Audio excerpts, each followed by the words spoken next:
Sydney সুইনির viral এই ভিডিওর পিছে কি সত্য লুকিয়ে আছে, আর সালমান খান তো পুরাই খুল্লা কিভাবে ক্যাটরিনাকে দিয়েছিল খোঁচা, তা আবারও চর্চায়।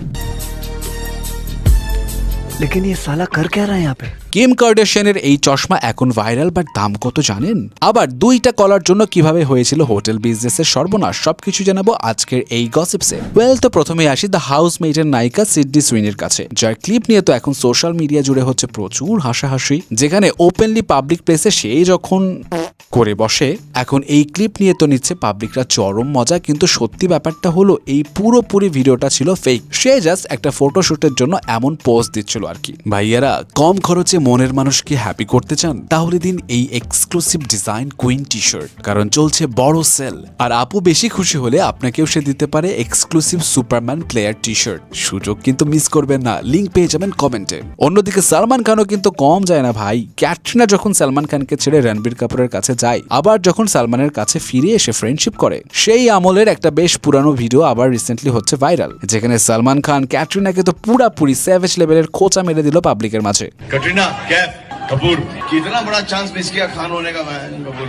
যাক, এখন ভাইজানের মন ভাঙলেও কিন্তু খোঁচা মারতে বলেনি সে। আর অন্যদিকে কিম কার্দাশিয়ান তো ক্রিসের মাস্তুকো চশমা পরে হাজির, তবে বেশি ভাব নিতে গিয়ে তো সাইন করতে গিয়ে তো সে চোখেই দেখছিল না বেচারি। কেন যে এই অদ্ভুত জিনিসপত্র পড়তে যায় সে। কিন্তু ভাই, এইটি কিন্তু ব্যালেন্সিয়াগা ব্র্যান্ডের প্যান্থার মাস্ক সানগ্লাস, যার দাম প্রায় $855, যা বাংলাদেশি টাকায় প্রায় $1 লাখ টাকারও উপরে। ফাইনালি আবারও চর্চায় উঠেছে এক পুরানো কাহিনী। দুইটা কলার জন্য এক 5 স্টার হোটেলের যে এমন 12টা বাজবে, সেটা শুনলে আপনিও তো হবেন অবাক। যেখানে বলিউড অভিনেতা রাহুল বোস একবার চণ্ডীগড়ের JW মারুতে গিয়ে মাত্র 2টি কলা অর্ডার করে, কিন্তু বিল দেখে তো সে নিজেই দাম 442 রুপি। এরপর সে এই বিলের ভিডিও করে সোশ্যাল মিডিয়াতে শেয়ার করলে সোশ্যাল মিডিয়া জুড়ে ব্যাপক সমালোচনা হয়। আর সেই ঘটনাটা এতটাই ভাইরাল হয়েছিল যে শেষ পর্যন্ত হোটেলকে 25,000 টাকা জরিমানাও দিতে হয়েছিল। আর এখানে কিন্তু ছিল আসল টুইস্ট। পিৎজা হাট থেকে শুরু করে অ্যামাজন প্রাইম, সোয়াগির মতো বড় বড় ব্র্যান্ড এই সুযোগের সদ্ব্যবহার করে। যেখানে পিৎজা হাট বলছে 442 টাকার থেকে কম 99 টাকায়